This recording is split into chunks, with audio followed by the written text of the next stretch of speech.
तारीफ करो जोर से, जितनी हाथों में ताकत है खुदावंद के नाम के लिए, जोर से जोर से जोर से। सब क्रूसेड्स के लिए, सब ग्लोरियस मीटिंग्स के लिए तारीफ करो खुदावंद की। अपने हाथों को उठाओ, बैठ जाओ, अपनी बाइबल को उठाकर कहो, आज जो कुछ मैं सुनने जा रहा हूं ये मेरी जिंदगी में 100 गुना फलों को लेके आए और अंधकार की शक्तियां इसे चुरा ना पाए मेरे पिता। प्रभु यीशु मसीह के पवित्र नाम में हम मांगते हैं, आमीन आमीन। सब लोग अपने बाइबल को खोलेंगे और पहला शमूएल उसकी 17 अध्याय उसकी अगर एक आयत को आप पढ़ेंगे, एक से लेके, मैं ये चाहता हूं कि आप इसे पूरा 58 आयत तक एक होमवर्क के रूप में पढ़ें। परमेश्वर के वचन की एक खासियत है, जिस तरह फूड की एक खासियत है। साइंस कहती है कि जब आप फूड को चबा चबा कर खाते हैं तो आपकी बॉडी उससे अच्छा एब्जॉर्ब करती है और बहुत सी बीमारियां नहीं लगती। उसी तरह से जब हमारी स्पिरिट का जो फूड है वो पवित्र वचन है। कई बार आपने देखा होगा कि आपके लाइफ में सब कुछ सही चल रहा है पर एक अजीब सी बेचैनी आपकी लाइफ में है। वो बेचैनी आत्मा की भूख है, क्योंकि वो वचन ना पढ़ने की वजह से आपकी लाइफ में होती है। कई बार ऐसी बेचैनी होती है जब आप प्रार्थना नहीं करते और आप बाइबल नहीं पढ़ते तो आपकी स्पिरिट जो है वो अनहैप्पी होती है और बेचैन होती है। और कुछ लोग बाइबल पढ़ते हैं फटाफट कि मुझे 5 अध्याय पढ़ने हैं। वो उन्हीं लोगों की तरह हैं जो फटाफट खाना खाते हैं और उनकी बॉडी पूरी खाने को अब्जॉर्ब नहीं करती, सोखती नहीं, बॉडी में कमी रह जाती है, विटामिन्स की डाइजेस्ट नहीं खाना होता, बहुत सी चीज़ें उन्हें सफ़र करनी पड़ती हैं। और उसी तरह से स्पिरिचुअल लोग भी जो फटाफट खाना खा लेते हैं, वो सोचते हैं 5 अध्याय मैंने पढ़ लिए, काम खत्म। वो उसी तरह के लोग हैं जो जल्दी में खाना खा लेते हैं लेकिन खाना पूरा पचता नहीं। तो ये भी नहीं कि आप सिर्फ 10 आयतें पढ़ें, बोले मैं आराम से पढ़ रहा हूं। अगर मैं आपको सिर्फ आधी रोटी खाने को दूं, बोलो आराम से खा लो, लेकिन चबा चबा के खाना, पर आधी से काम नहीं बनेगा। आपको जो आपकी खुराक है आपको लेनी पड़ेगी। उसी तरह से जब आप बाइबल को पढ़ते हैं तो मेक श्योर आप इसे आराम से पढ़ें और आप इसे आराम से पढ़ के इतने अध्याय पढ़ें कि आपकी कंप्लीट बाइबल 3 से 4-5 महीने के अंदर कंप्लीट हो जानी चाहिए। तो आज जब हम इस वचन को हम पढ़ेंगे, पहला शमूएल उसकी 17 अध्याय की एक आयत को, तब पलिश्तियों ने युद्ध के लिए सेनाओं को इकट्ठा किया और यहूदा देश के सोक्को में एक साथ होकर सोक्को और अर्जका के बीच में एपोस-सद्दीम में डेरे डाले। शाऊल और इजरायली पुरुषों ने भी इकट्ठे होकर एला नाम की तराई में डेरे डाले और युद्ध के लिए पलिश्तियों के विरुद्ध पांति बांधी। अब यहां पर एक तरफ पलिश्ती खड़े हो गए, एक तरफ इजरायली खड़े हो गए। और 4 में लिखा, पलिश्तियों की शामनी से गोलियत नामक एक वीर निकला जो गत नगर का था, जिसकी लंबाई 6 हाथ 1 बित्ता यानी 10 फुट के करीब थी। उसके सिर पे पीतल का टोप था, पत्थर का झिलम था जिसका तोल 5000 शकेल पीतल था। उसकी टांगों पर पीतल के कवच थे, उसके कंधों के बीच बर्शी। वो इतना जायंट आदमी था कि उसका जो पत्तल जो उसके सामने छाती पे जो ढाल लगाते थे वो 55 किलो की थी। आप देख लो कितना वो जायंट आदमी होगा कि उसकी छाती पर जो ढाल लगी है वो 50-55 किलो की है। और वो कोई उसको ऐसे लग रहा है जैसे उसने टी शर्ट डाली है, इतना वो आदमी बलवान था। अब यहां पर 8 आयत में लिखा, वो इजरायलियों को ललकार कर बोला, तुमने लड़ाई के लिए पांति क्यों बांधी है? क्या मैं पलिश्ती नहीं और तुम शाऊल के अधीन नहीं? अपने में से एक पुरुष चुनो कि मैं मेरे पास आए और मुझे लड़के मार सके, तब तो हम तुम्हारे अधीन हो जाएंगे। परंतु मैं अगर उसको प्रबल होकर मार दूं तो तुमको हमारे अधीन होकर हमारी सेवा करनी पड़ेगी। फिर वह पलिश्ती बोला, मैं आज के दिन इजरायली पांतियों को ललकारता हूं कि किसी पुरुष को मेरे पास भेजो कि हम एक दूसरे से लड़ें। 11 आयत में लिखा, उस फलिश्ती की इन बातों को सुनकर शाऊल और समस्त इजराइलियों का मन कच्चा हो गया और वो अत्यंत डर गए। हमने ये स्टोरी बहुत बार सुनी है, लेकिन हर बार जब आप पढ़ते हैं पवित्र आत्मा की अगुवाई से आपको अलग समझ आता है। अब यहां पर सबसे पहले हम ये देखेंगे कि शाऊल और उसके लोग क्यों डर रहे थे। कुछ देर पहले जो शाऊल था वो बड़े बड़े राजाओं को मारकर, बहुत बड़े राजाओं को, माइटी जो किंगडम थे उन पर कब्जा करके वो अपनी सेना की अगुवाई कर रहा था। लेकिन एक घटना होती है जब शमूएल नबी उसे कहता है कि जा और अमालेकियों से लड़, और ये वही अमालेकी हैं जिन्होंने इजराइलियों की बात को ना सुन के उनसे लड़े थे। जब वो मिस्र से निकले थे तो उनकी बात को सुना नहीं था और उन पर हमला किया था। अब तू लड़ और इन्हें मार और कुछ भी रहने मत देना, कोई पशु कोई जानवर। पर वो गया और पशु अच्छे अच्छे छोड़ दिए अपने लिए, अपनी सेना के लिए। लोगों को ज्यादा खुश करने की फिराक में चला गया वो कि सेनापति को 100 गाय मिल गई, पूरी पब्लिक 5-5 10-10 भेड़े लूट रही है, हर एक सैनिक के पास अच्छी लूट आ गई, सब खुश थे। अगर सैनिकों को खुश करो, यही तो लड़ना है, इन्होंने तो लड़ना है।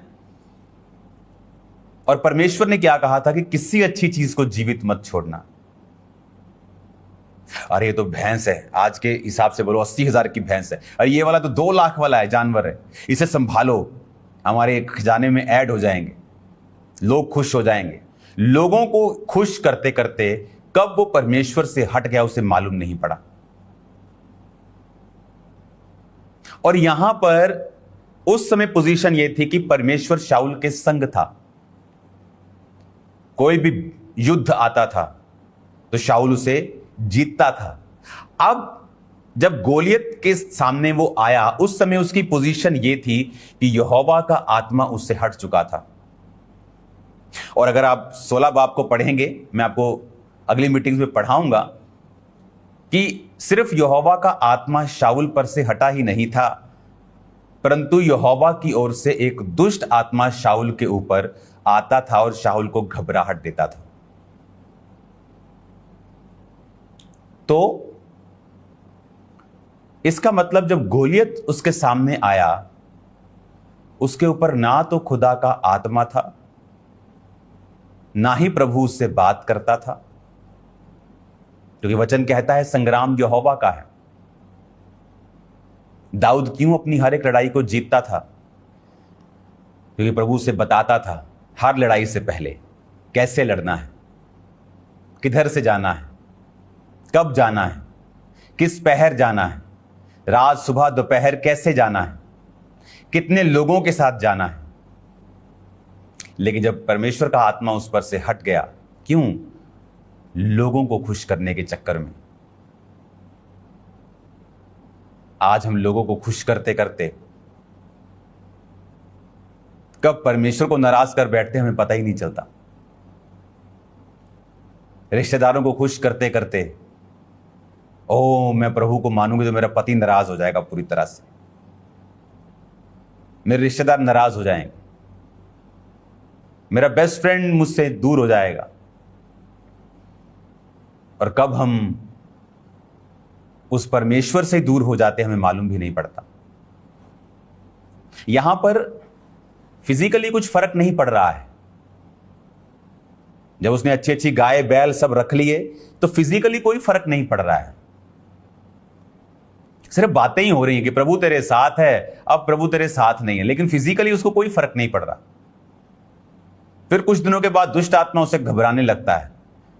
तो वो भी स्टोरी में मैं आपको अगले हफ्ते बताऊंगा किस तरह दाऊद चुना जाता है, और वो जब वर्शिप करता है तो दुष्ट आत्मा उसको छोड़ के चला जाता है जब वो वर्शिप करता है। और अब कंडीशन ये थी कि जब गोलियत उसके सामने आया तो वो उसको ललकारता है और शाऊल डरता है। आदमी को पहले मालूम नहीं होता कि वो लोगों को खुश करता जा रहा है, इसका नुकसान क्या होगा। और जब प्रभु का आत्मा निकल जाता है और शैतान जब रियल अटैक करता है आपकी लाइफ के ऊपर, अब जिनको वो खुश कर रहा था शाऊल, उन्हीं पर अटैक हो गया। तो अगर राजा मरता तो प्रजा भी मरती है, सैनिक भी मरेंगे लाखों की तादाद में। इसलिए जब आप फैमिली को प्रथम रख के खुदा को नाराज कर लेते हैं, उसी फैमिली पे अटैक होते हैं बाद में। और जब आप लोगों को नाराज कर लेते हैं, कोई बात नहीं, परमेश्वर को खुश कर लेते हैं, आप उन्हीं लोगों की बरकत का कारण बन जाते हैं, क्योंकि आपने प्रभु के वचन को नहीं छोड़ा। अब यहां पर जिन लोगों को शाऊल खुश कर रहा था, आज उन्हीं लोगों के सिर के ऊपर तलवार लटक रही थी। पुराने जमाने में जब छावनियां बांधी जाती थी तो शहर को घेर लिया जाता था, तो कोई शहर में सप्लाई नहीं आती थी, फूड सप्लाई बंद। बाहर से दूध अगर आता है, दूसरे खाने आते हैं जो आपके नहीं एरिया में पैदा होते, तो वो देश सफर करता है। कोई जहाज नहीं होते थे। जब छावनी डाल ली जाती थी तो पूरे देश की इकॉनमी बिगड़ जाती थी, तो बड़े टफ हालात होते थे। आपने इजराइल में सुना होगा, अलीशा एलिया के समय जब छावनियां डाल ली जाती थी तो एक एक मांस का एक एक किलो चांदी के बड़े बड़े टुकड़ों में बिकने लग जाता था। लोग अपने बच्चों को मारकर खाने लगते थे। इतना फैमिन, इतना सूखा और इतना मुश्किल हो जाती थी उनको, क्योंकि सब तरफ से दुश्मन घेरा डाल के खड़े रहते थे। तो लड़ाई एक छोटी बात नहीं थी। लड़ाई मतलब कि अब टू मच स्ट्रेस उनकी लाइफ पर आया। क्यों? परमेश्वर को दूर कर लिया अपनी लाइफ से। जब आप परमेश्वर से उसके वचन को तोड़ते रहते हैं, आपको कई बार फर्क नहीं पड़ता फिजिकली, उस समय आपको लगता है। लेकिन जब शैतान रियल में अपने वास्तव अटैक को करता है, जिसको वो करना चाहता था पहले भी पर कर नहीं पाता था, क्योंकि खुदा आपके संग था। अब प्रॉब्लम गोलियत नहीं है, प्रॉब्लम यह है कि परमेश्वर का आत्मा शाऊल के ऊपर नहीं। वचन कहता है जब सैमसन को हजारों की संख्या में लोग पकड़ के लेके गए और सेनाएं उसका मजाक उड़ाने लगी, फरिश्ती सेना, और लिखा परमेश्वर का आत्मा उस पर बल से उतरा, उसने 1000 व्यक्ति को गधे की जबड़े की हड्डी से मार दिया। बात यह कि प्रभु आपके संग है कि नहीं। अब यहां पर क्या होता है, 15 आयत में लिखा, दाऊद बैतलहम में अपने पिता की भेड़ बकरियां चराने शाऊल के पास से आया जाया करता था। तो दाऊद भेड़ बकरे को चराता था, शाऊल के पास भी कभी कभी वो रहता था, आता था भेड़ बकरे को काम चरवाहे ठहरा के वापिस चला जाता, तो उसे शाऊल के पास रहना होता था। यह वचन अगले हफ्ते में आपको बताऊंगा। अब यहां पर जिस बात पे हमें कंसंट्रेट करना है वो ये है कि दाऊद का जो पिता था उसे कुछ अनाज, पनीर, कुछ खाने की वस्तुएं देके लड़ाई में भेजता है। जब दाऊद लड़ाई में आता है तो वो क्या देखता है कि सब लोग टेंशन में हैं, और जैसे ही दाऊद वहां बैठता है, वह बातें कर रहा था कि फलिश्तियों की पांति में वो वीर गोलियत नामक फलिश्ती योद्धा चढ़ आया और पहले किसी बातें करने लगा।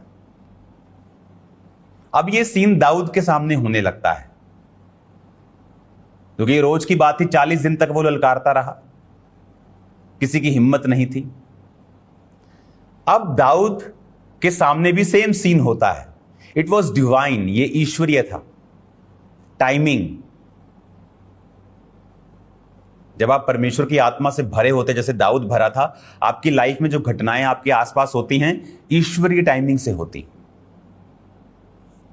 अब यहां पर लिखा, उस इजरायली उसे देखकर भय खाने लगे और उसके सामने से भागे। और 25 आयत में लिखा, इजरायली कहने लगे, क्या तुमने उस पुरुष को देखा जो चढ़ा आ रहा है? निश्चय वह इजरायलियों को ललकारने को चढ़ा आता है, परंतु जो कोई उसे मार डालेगा, राजा उसे बहुत धन देगा, अपनी बेटी का विवाह उससे करेगा और पिता के घराने को इजराइल में स्वतंत्र कर देगा। दाऊद जब ये बातें सुनता है तो दाऊद ने उन पुरुषों से जो उसके आसपास खड़े थे पूछा, जो उस फलिश्ती को मार के इजराइलियों की नामधराई दूर करेगा उसके साथ क्या किया जाएगा? यह खतना रहित फलिश्ती है क्या कि जीवित परमेश्वर की सेना को ललकारे? तब लोगों ने उससे सेम बातें फिर की। दाऊद एक बच्चा है इस समय, अभी अभी अभिषेक किया गया है उसका शमूएल नबी के द्वारा। अभी अभी शाऊल के साथ उसे इंट्रोड्यूस किया गया है एक वर्शिपर के तौर के ऊपर। और अब एक लड़ाई आती है, सारे शाऊल सेना डरी हुई है। दाऊद का पिता उसे वापस भेजता है, घर से जा और कुछ खाना लेके जा और हालचाल पूछ के आ। और दाऊद आता है और लोग कहते हैं कि जो उसे मारेगा बहुत पैसा मिलेगा। अपनी बेटी का विवाह शाऊल उससे कर देगा और टैक्स फ्री कर देगा उसके घराने को। दाऊद कहता, क्या इतनी बड़ी ब्लेसिंग? कहता, ये खतना रहित फलिश्ती है क्या जो परमेश्वर की सेना को ललकारे? अब फर्क देखिए, यहां पे फर्क यह है कि यहां पर दाऊद डर नहीं रहा। इसलिए नहीं कि वो बहुत योद्धा है।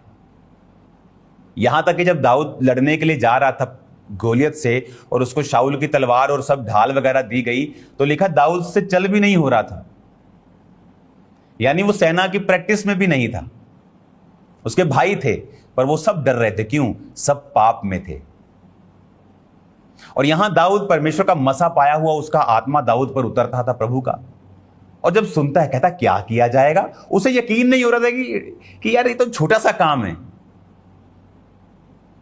वो फिर पूछ रहा है बार बार, जब लोग पूछ रहे थे कि उसको ये मिलेगा ये मिलेगा ये, कहता क्या किया जाएगा? मेरे को फिर से बताओ कि शाऊल की बेटी की शादी उससे हो जाएगी, सीधा जवाई बन जाएगा शाऊल का? क्या पूरा घराना टैक्स फ्री कर देगा? क्या बहुत पैसा बहुत धन देगा उसको राजा?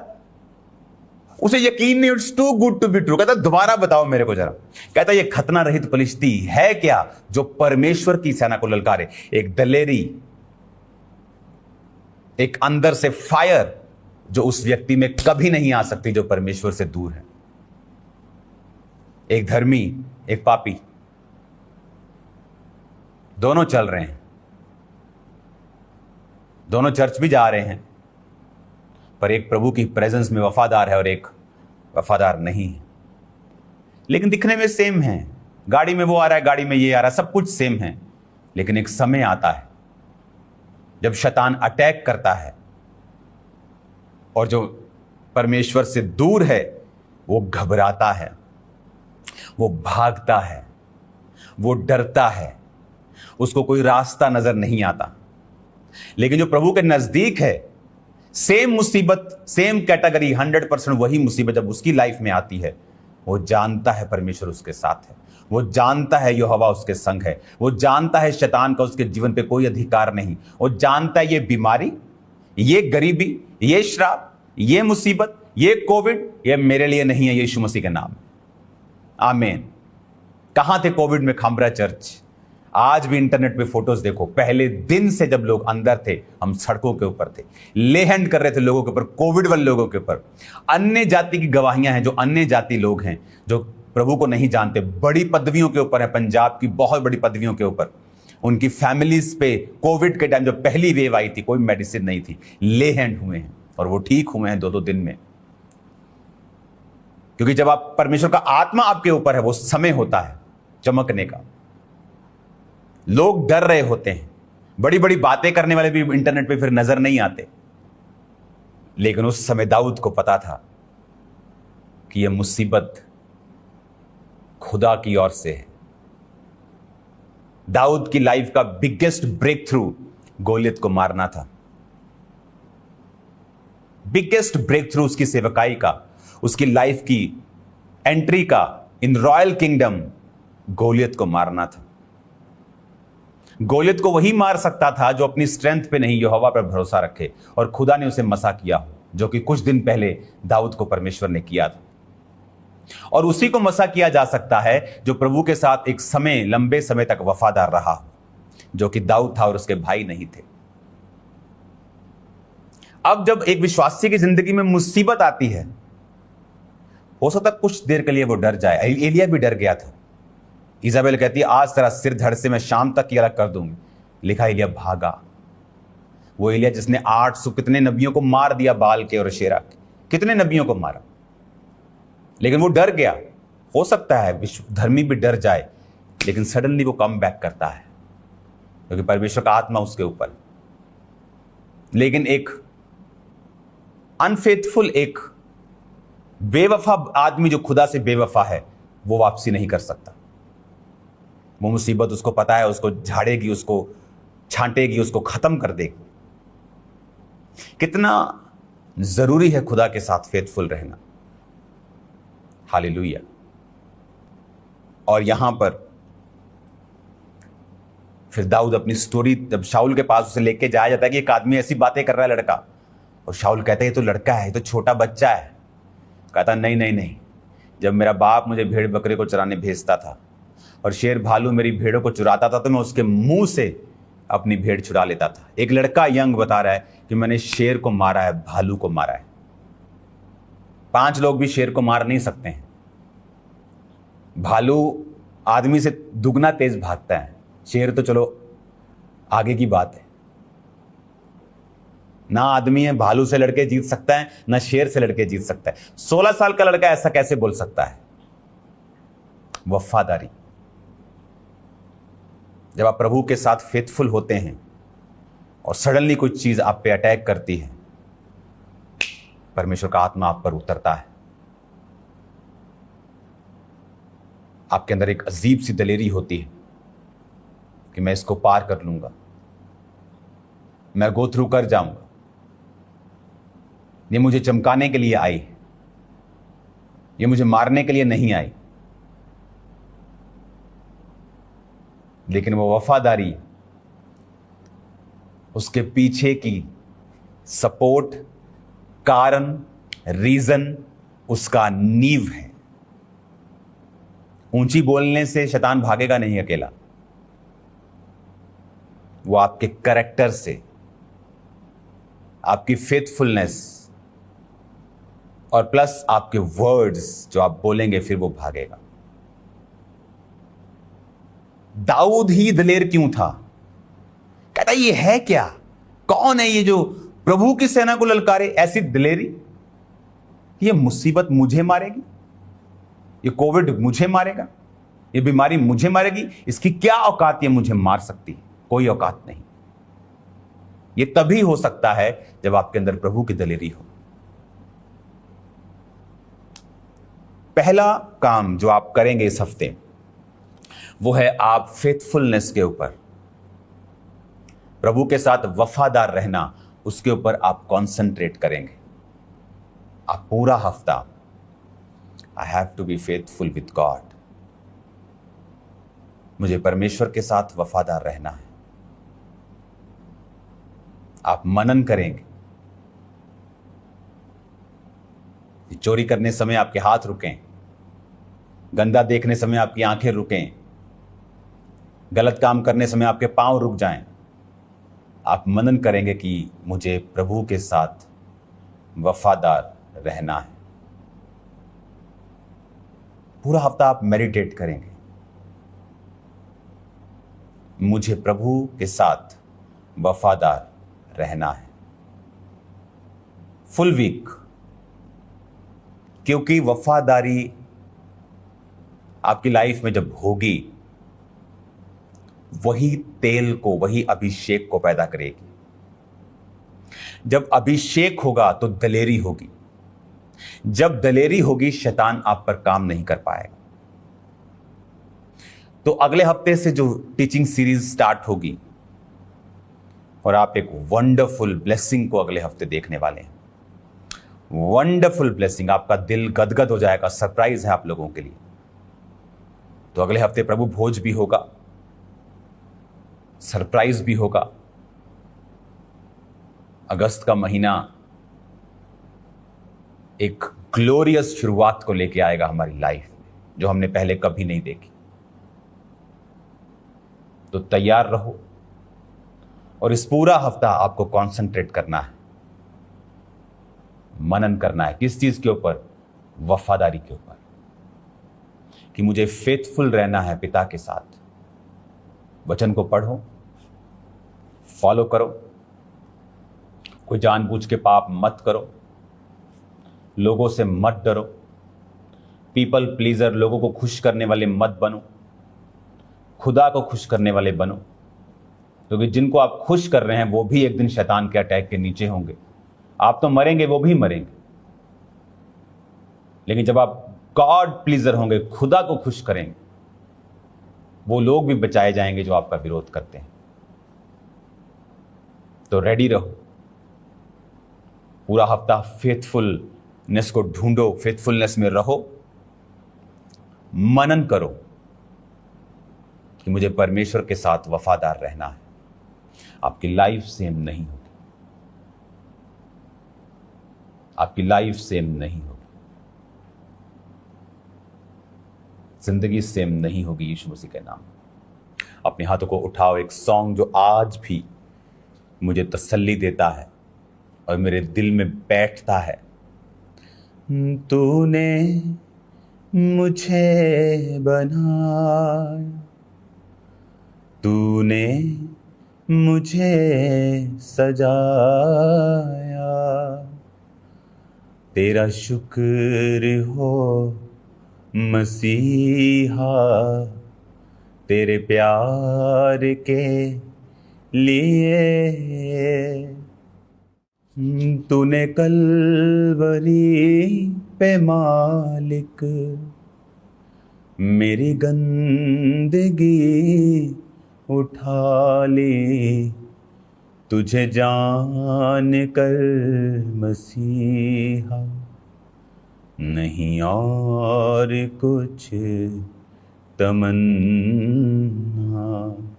तेरा शुक्र हो मसीहा, तेरे प्यार के लिए। मेरी आत्मा ये भी बता रही है खुदावंद की अगला समय ग्लोरियस होगा, बहुत चमकने का नहीं बल्कि छा जाने का, ऐसा चमकने का कि आंखें देख ना पाएं, ऐसा चमकने का टाइम आ चुका है तेरे नाम में खुदावंद। जो आपने कहा था वो पूरा हो रहा है खुदावंद। वो मेहनत, वो फास्टिंग, वो प्रार्थनाएं आपने सुनी है खुदावंद। मैं आपका धन्यवाद करता हूँ इन दिनों के लिए, पास्ट के लिए जो आपने सुरक्षा दी, और फ्यूचर के लिए धन्यवाद करता हूँ जो आप बड़े काम करने जा रहे हैं खुदावंद। एक हाथ अपना शरीर पर रखे, एक हाथ से ये पकड़ के रखे, और खुदावंद जितने लोग आज तेरी प्रेजेंस में हैं, मेरे परमेश्वर, ये सब लोग तेरे ग्लोरियस कामों को देखने पाएं, ये आशीषित हों, किसी अच्छी चीज की ने कमी ना हो, यीशु मसीह के नाम में, आमीन आमीन आमीन।